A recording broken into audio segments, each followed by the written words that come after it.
ఓం శ్రీ గురుభ్యో నమః. శుక్లాం భరధరం విష్ణుం శశివర్ణం చతుర్భుజం ప్రసన్నవదనం ధ్యాయేత్ సర్వవిఘ్నోపశాంతయే. అగజా ఆనన పద్మార్కం గజాననమఘర్నిశం అనేకదంతం భక్తానాం ఏకదంతముపాస్మహే ఏకదంతముపాస్మహే. గురుబ్రహ్మా గురుర్విష్ణుః గురుర్దేవో మహేశ్వరః. గురుః సాక్షాత్ పరబ్రహ్మ తస్మై శ్రీ గురవే నమః. శ్రీ పోతనామాచ్యుల వారు రచించినటువంటి భాగవతంలోని ప్రథమ స్కందం పరీక్షిత్తు వేట. శ్రీకృష్ణుని యొక్క నిర్యాణం జరిగిన తదుపరి కలి ప్రవేశమనేది జరిగినది. ఆ యొక్క కలిని పరీక్షిత్తు సంహరిస్తాను అని అనడంతో ఆ కలిపురుషుడు పరీక్షిన్ మహారాజుని శరణు వేడటం అనేటటువంటిది జరుగుతుంది. శరణు వేడినటువంటి కలిపురుషుడికి పరీక్షిత్తు కొన్ని స్థానాలను అతను ఉండటానికి ఇవ్వటం జరుగుతుంది. అవి బంగారాన్ని ఆశ్రయించుకొని ఉండే ప్రాణిహింస, స్త్రీ, జోదం, మద్యపానం అనేటటువంటి స్థానాల్లో నువ్వు ఉండవచ్చు అని చెప్పడం జరుగుతుంది.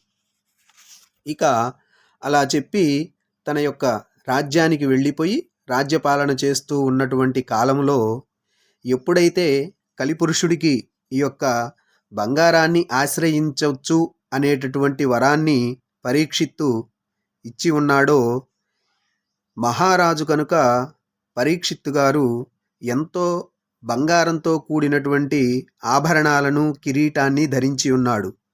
అందువల్ల ఈ కలిపురుషుడు ఆ యొక్క బంగారంలోనికి ప్రవేశించాడు. తద్వారా అతనికి జంతువులని వేటాడాలి అనేటటువంటి కోరిక కలిగింది. అయితే మహారాజులకు సహజంగా జంతువుల్ని వేటాడటం అనేది ఏదో వినోదం కోసం కొంచెం సేపు చేస్తారు. కానీ ఎప్పుడైతే కలిపురుషుడు ఈ బంగారంలో ప్రవేశించాడో, ఈ యొక్క పరీక్షిత్తుకి జంతువుల్ని వేటాడాలి అనేటటువంటి కోరిక ఎంతగా కలిగిందయ్యా అంటే ఆకలి దప్పులను కూడా మరచిపోయి జంతువులను సంహరిస్తున్నాడు. అంటే పరీక్షిత్తులోకి కలి అనేటటువంటి వాడు ప్రవేశించాడు. ఇక దానివల్ల జరిగిన అనర్థాలు. ఒకరోజు పరీక్షిత్తు వేటకు బయలుదేరాడు. ఎన్నో జంతువుల్ని సంహరించాడు. అలా వేటాడి వేటాడి అలసిపోయాడు. అంతటా ఒకటే ఆకలి, దప్పిక. అందువల్ల చుట్టూ కలియజూశాడు. ఎక్కడ కనుచూపు మేరలో నీటి జాడే కనిపించలేదు. అంతటా కలతపడ్డ మనస్సుతో అడవంతా గాలిస్తూ ఆ అడవిలో ఒక ఆశ్రమాన్ని చేరుకున్నాడు. ఆ ప్రశాంతమైన ఆశ్రమంలో పొడవైన జడలతో జింక చర్మం ధరించి ఒక మహర్షి తపస్సు చేసుకుంటూ కనిపించాడు. ఆ మహర్షిని చూడగానే పరీక్షిత్తుకు ప్రాణము లేచి వచ్చినట్లు అయినది. ఇక ఆ తపస్సులో ఉన్నటువంటి మహర్షియే శమీక మహర్షి. పరీక్షిత్తు యొక్క పరిస్థితి ఎలా ఉందంటే, దవడలు ఎండిపోతున్నాయి, దప్పికకు నాలుక ఒకటే పిడచగట్టుకుపోతోంది. అంతటా మెల్లగా గొంతును సవరించుకొని, ఓ మహర్షి, విపరీతమైన దాహంగా ఉంది. ఈ దాహము వల్ల సరిగ్గా వేటాడలేకపోతున్నా. దయచేసి తాగటానికి నీటిని ప్రసాదించు అని అన్నాడు. అప్పుడు శమీకుడు ఎలాంటి స్థితిలో ఉన్నాడయ్యా అంటే, ఇంద్రియాల్ని కట్టడి చేసి సమాధి స్థితిలో ఉన్నాడు.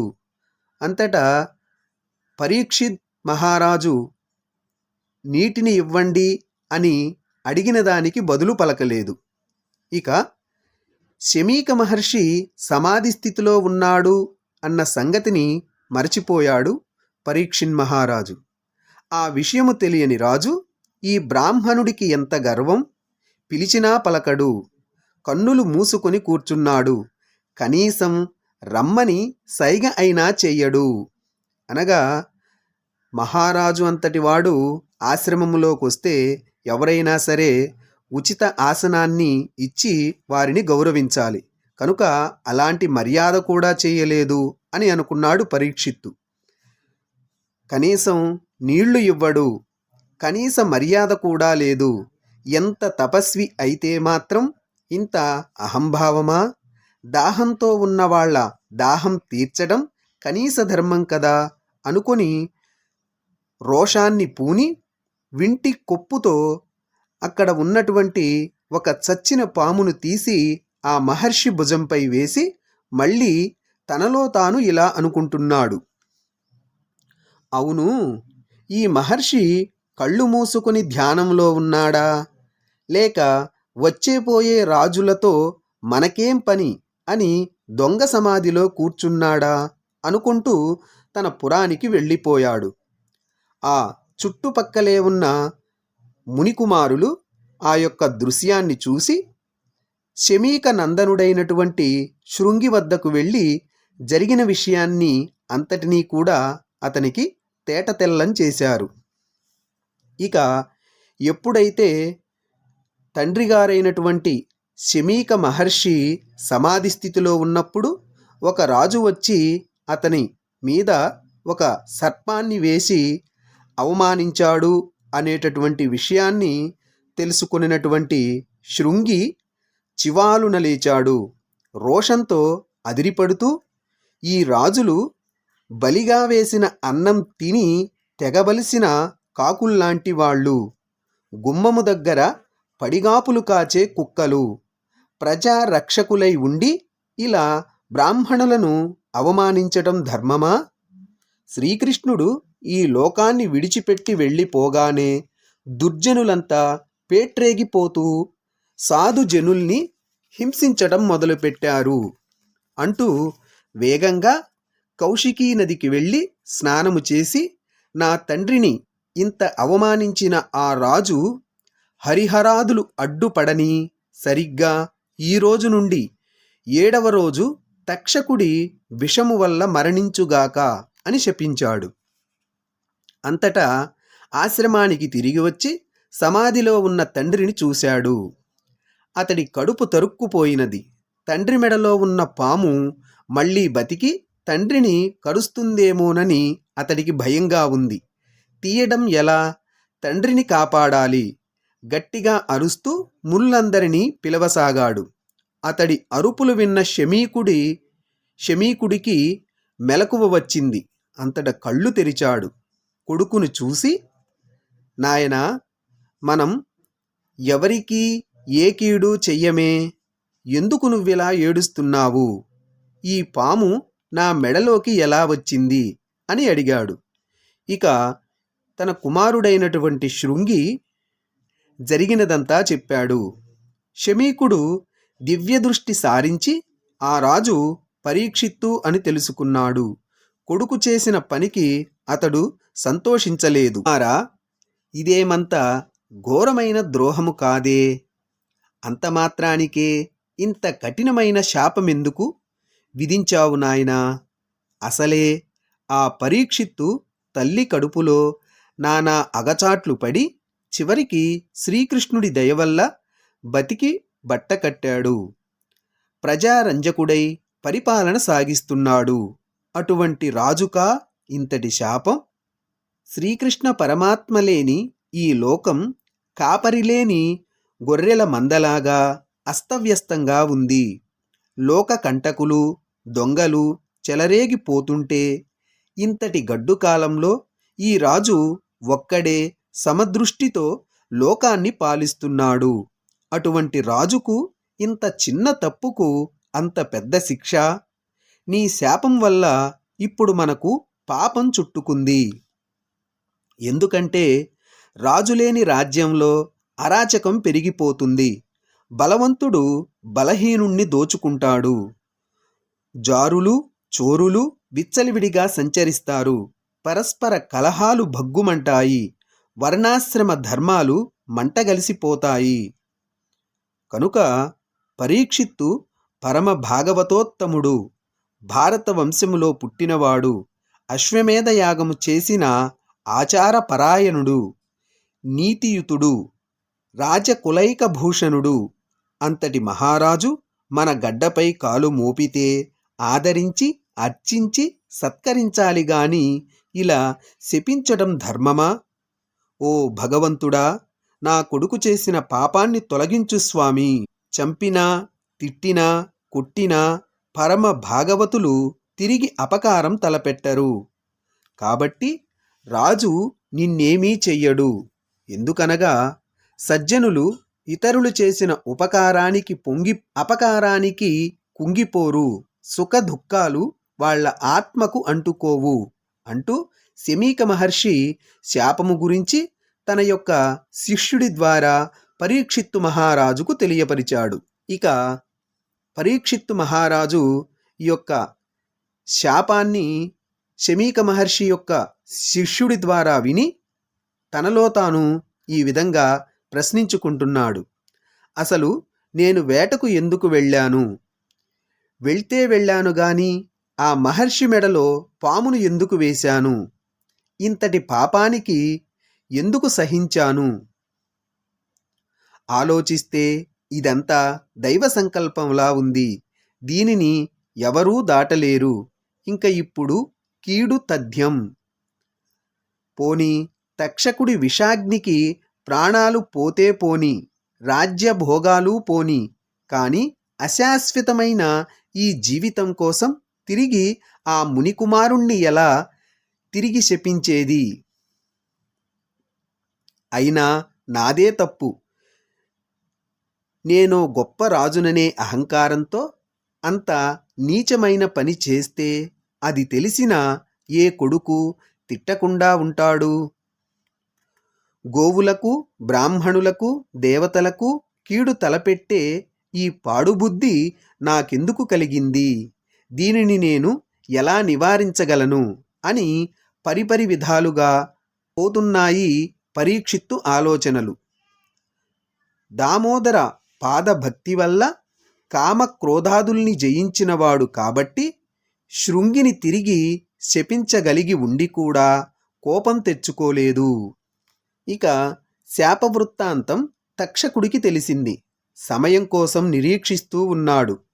పరీక్షిత్తు సకల భోగాలు తుచ్చమైనవని భావించి రాజ్యాన్ని త్యజించి నిరాహార దీక్ష సంకల్పించి గంగా ప్రవాహంలో స్నానం చేశాడు. ప్రాయోపవేశంతో ప్రాణాలు విడుద్దామని అతడి ఉద్దేశం. చిత్తాన్ని గోవిందుడి పాదాలపై లగ్నం చేసి ఆ నదికి దక్షిణ తీరంలో దర్భాసనంపై మౌనిలా కూర్చున్నాడు.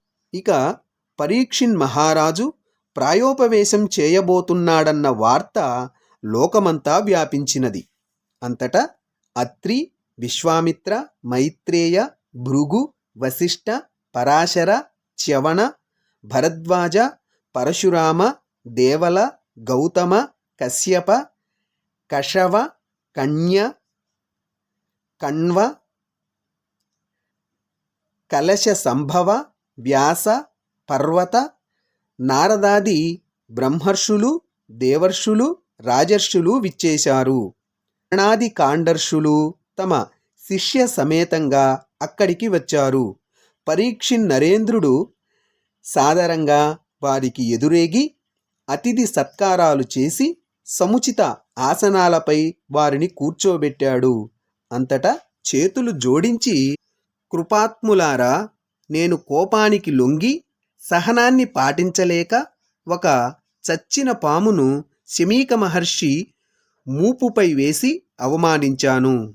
ఎంతో పాపం చేశాను. మీరు ఉత్తములు. ఈ పాపాత్ముడికి దోష పరిహారము సెలవీయండి అని వేడుకున్నాడు. అలాగే బ్రాహ్మణుల పాదధూళి రాజుల పాపాలను దూరం చేసి వాళ్లను పుణ్యపురుషుల్ని చేస్తుంది. కాబట్టి మీ పాదరేణువులు నాపై సోకగానే నా పాపం పటాపంచలైపోతుంది. నేను చరితార్థుణ్ణయ్యాను. నాకు ముక్తి మార్గాన్ని దయచేయండి. ఈ సంసార లంపటంతో విసిగి వేసారిన నాకు తక్షకుడి మహావిషమే మోక్షానికి హేతువు. అహంకారం అతిశయించిన నాకు పరమాత్ముడు ఈ విధంగా ముక్తిని ప్రసాదిస్తున్నాడు. ఆ తక్షకుడికి నిస్సంకోచంగా నా శరీరాన్ని అర్పిస్తాను. జన్మ జన్మలకి నాకు హరిపాద సేవ చేసుకునే భాగ్యాన్ని మీరే అనుగ్రహించాలి. నా శ్రేయస్సును కాంక్షించండి. కమలాక్షుడి లీలల్ని గానం చెయ్యండి. ఈ 7 రోజుల్లో నాకు హరిభక్తుల కథల్నే వినిపించండి.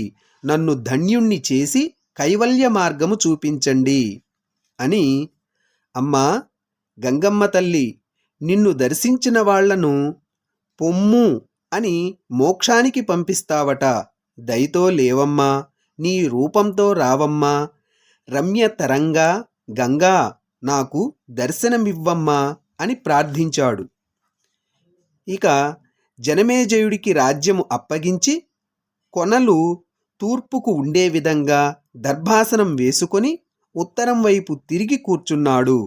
అప్పుడు దేవతలు పుష్పవృష్టి కురిపించారు, నగారాలు మ్రోగించారు, పరీక్షిత్తును కీర్తించారు. ఇక సుఖాసీనులైన మహర్షులు, రాజేంద్ర, నీ చరిత్ర మహా చిత్రంగా ఉంది. మీ తాతలు గొప్ప తపస్సంపన్నులు. విష్ణు సన్నిధిని కోరి సమస్త రాజ్యాన్ని త్యజించి ముక్తిని పొందారు. వాళ్లే అనుకుంటే నువ్వు వాళ్లనే మించిపోతున్నావయ్యా. నువ్వు పుణ్యలోకాలకు చేరుకునే వరకు మేము నీతోనే ఉంటాం అని అన్నారు. ఇక మహర్షులందరూ సమాలోచనలు జరుపుతున్నారు. అదే సమయానికి ఒక అవధూత మూర్తి అక్కడికి విచ్చేశాడు. అతడు ప్రతి క్షణము పరబ్రహ్మనే దర్శిస్తూ బాహ్య ప్రపంచాన్ని మరచిపోతాడు. పద్మాలపై వాలే తుమ్మెదల్లా ముఖాన్ని జుట్టు కప్పివేసింది. గీత గీసి మాయను తిరస్కరించాడా అన్నట్లు ఒంటిమీద నూలు పోగైనా లేదు. ఇతడు సర్వసంగ పరిత్యాగి అని చాటి చెప్తున్న భూతాలా అన్నట్లుగా వెంట బాలకులు, వారి పరిహాసాలు. అందమైన శరీర ఆకృతితో ఒప్పే ఆ అవధూత లోకుల్ని ఏవీ ఇవ్వరని నిందించడు. కోరికలు కోరడు. ఎవరితోనూ ఏ సంబంధము పెట్టుకోడు. అతడికి ఏ విషయమూ పట్టదు. ఉన్నంతలో తృప్తిగా ఉంటూ చూడడానికి అమాయకుడిలా ఉంటాడు. 16 ఏళ్ల ఎల ప్రాయంకల అతడి నడత, హొయలు, నేర్పు చూస్తే ముక్తికాంతకే మోహం ముంచెత్తుతుందంటే ఇక అన్యకాంతల సంగతి వేరే చెప్పాలా? విజ్ఞానమూర్తి అయి బ్రహ్మజ్ఞానంతో సంచరిస్తున్న ఆ మహానుభావుడే శుకయోగీంద్రుడు. స్త్రీలు, బాలురు వెర్రివాళ్లై ఈ యోగి పుంగవుడి వెంట పడతారు. ఆ మహాయోగి అక్కడికి రావడంతో అందరూ ఆసనాలు దిగి ఎదురు వెళ్ళి స్వాగతించారు. పరీక్షిన్ నరేంద్రుడు అతిథి సత్కారాలు చేసి సాష్టాంగ దండ ప్రణామాలు ఆచరించాడు. చుట్టూ దేవర్షులు, రాజర్షులు, బ్రహ్మర్షులు గ్రహ నక్షత్ర తారకల్లా ప్రకాశిస్తుంటే వాళ్ల మధ్య పున్నమ చంద్రుడిలా ఉప్పారుతున్నాడు శుకయోగీంద్రుడు. ఇక పరీక్షిన్ మహారాజు తన ఫాలాన్ని నేలకు తాకేలా నమస్కరించి చేతులు జోడించి, వివేకభూషణ, దివ్యభాషణ, శుకయోగి, పావనమూర్తివి, పుణ్యకీర్తివి అయిన నువ్వు సరైన సమయానికి ఇక్కడికి దయచేశావు. ఇది నా భాగ్యం. నీ రాకతో నేను ధన్యుడనయ్యాను. నీ దర్శనం వల్ల నా జన్మ తరించింది. నీ నామస్మరణం సకల పాపహరణం. నిన్ను చూసినా, నీతో మాట్లాడినా, నీ కాళ్ళు కడిగినా, నిన్ను తాకినా చాలు, ముక్తి ఇట్టే లభిస్తుంది. ఇక ధ్యానిస్తే ఎంత పుణ్యమో అట్టే చెప్పాలా? ఓ యోగి భూషణ, వాసుదేవుడి వల్ల రాక్షసులెలా రాలిపోతారో పాపరాశులు నీ వల్ల అలాగే కాలి బూడిదైపోతాయి. చక్రాయుధుడే సమస్త భూచక్రానికి రక్షకుడు, ఆపద్బాంధవుడు. అందుకే ఆ దయాసాగరుణ్ణి నేను వేడుకుంటున్నాను. తండ్రి శుకమహర్షి, ఇటువంటి ఈ సమయంలో నాకు మోక్ష మార్గాన్ని దర్శింపజేయవయ్యా. నీ దర్శనం వల్ల కోర్కెలు సిద్ధిస్తాయి. ఆవును పాలు పితికినంతసేపు తప్ప ఎక్కడా ఎక్కువసేపు నువ్వు ఉండవు. నిన్ను ఉండమని కోరకూడదు. నాకు ముక్తి మార్గము చెప్పు తండ్రి అని వేడుకున్నాడు పరీక్షిత్ మహారాజు. ఈ పోతనామాత్య ప్రణీతమైన శ్రీ మహాభాగవత పురాణములోని ప్రథమ స్కంధం సంక్షిప్త వచనానుసరణం సంపూర్ణం. సర్వం శ్రీ ఉమామహేశ్వర పరబ్రహ్మార్పణమస్తు. స్వస్తి.